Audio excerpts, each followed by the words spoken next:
ही नहीं। 15 साल से मैंने हर बार मेरा बीपी चेक किया, नॉर्मल है, शुगर नॉर्मल है, ट्राइग्लिसराइड्स नॉर्मल है, कोलेस्ट्रॉल नॉर्मल है। पिछले 15 साल में कभी सर्दी जुकाम भी नहीं हुआ, गला भी नहीं बैठा, कभी हॉस्पिटल नहीं देखा, कभी डॉक्टर के पास नहीं गए, क्योंकि जरूरत नहीं पड़ी। और वो जरूरत नहीं पड़ी क्योंकि हम निरोगी हैं, स्वस्थ हैं। ये निरोगी और स्वस्थ होने के लिए आयुर्वेद की एक छोटी सी जानकारी आपसे मैं शेयर करना चाहता हूं। आयुर्वेद में ये कहा गया है कि किसी भी व्यक्ति को निरोगी होना है, रोगमुक्त होना है, तो अपने जीवन में 3 बातों का ध्यान रखे। अपना वात, पित्त और कफ, तीनों का संतुलन रखे। वो 3 तरह के दोष हैं हमारे शरीर में, वात, पित्त, कफ। आपने सुना होगा, ये त्रिदोष आधारित शरीर है। जब वात बहुत बिगड़ जाता है तो 80 से ज्यादा रोग आते हैं। जब पित्त बहुत बिगड़ जाता है तो लगभग 46 से 50 रोग आते हैं। और जब कफ बिगड़ जाता है तो 28 रोग आते हैं। और वात, पित्त, कफ तीनों बिगड़ जाएं तो 148 रोग आते हैं। सर्दी, खांसी, जुकाम से लेकर और कैंसर तक जो आखिरी रोग माना जाता है, ये सब वात, पित्त, कफ के बिगड़ने का खेल है।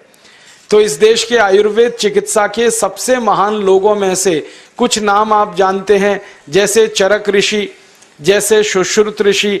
ऐसे एक ऋषि हुए बाघभट्ट। बाघभट्ट ऋषि ने एक पुस्तक लिखी है, उसका नाम है अष्टांग हृदयम, और एक पुस्तक लिखी है, उसका नाम है अष्टांग संग्रहम। इन दोनों पुस्तकों में उन्होंने 7000 नियम बताए हैं। उनमें से 4 बताता हूं, अच्छे लगे तो आज से ही पालन करो और दूसरों को भी बताओ, ताकि कोई भी इन नियमों का पालन करे तो बीमार ही ना पड़े। ये चारों नियम हैं वात, पित्त और कफ को संतुलित रखने के लिए। अब वात, पित्त, कफ तीनों एक साथ आपके संतुलित रहें तो उसके लिए पहला नियम है, खाना खाने के तुरंत बाद पानी नहीं पीना। ये पहला नियम है। आप बोलेंगे ये तो बड़ी मुश्किल बात है, खाना खाते ही पानी पीते हैं हम तो सबके सब, और बिना पानी पिए खाना ही नहीं खाते। कई लोग तो खाने से ज्यादा पानी पीते हैं, खाना कम खाते हैं, पानी ज्यादा पीते हैं।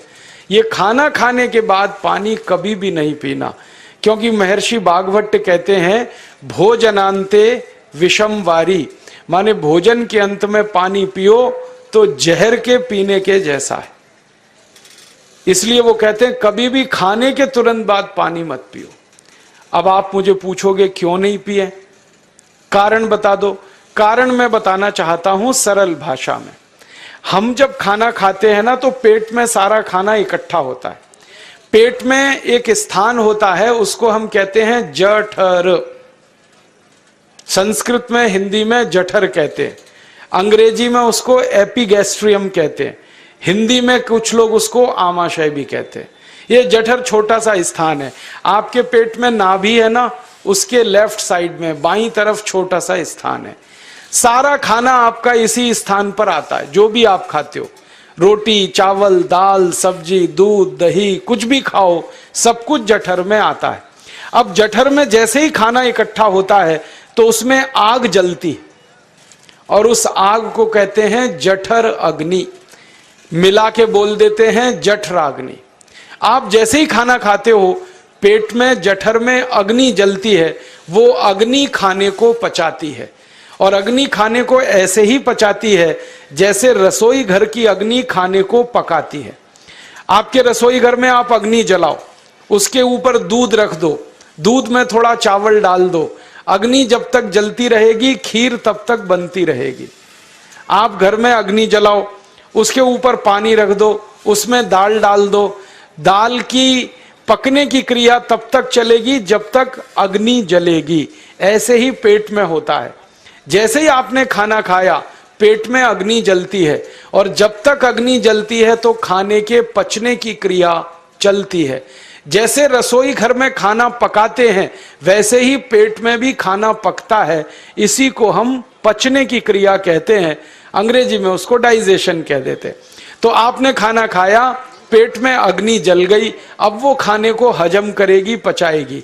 अब मुझे एक प्रश्न का उत्तर दो आप, कि जैसे ही आपने खाना खाया, पेट में अग्नि जल गई और वो खाने को पचा रही है, तुरंत आपने गट गट गट गट पानी पी लिया और खूब ठंडा पानी पी लिया, बर्फ मिलाया हुआ पानी पी लिया, फ्रिज का पानी पी लिया। क्या होने वाला है? अग्नि जलेगी कि बुझेगी? अग्नि के ऊपर पानी डालो तो अग्नि और पानी की दोस्ती नहीं है, दुश्मनी है।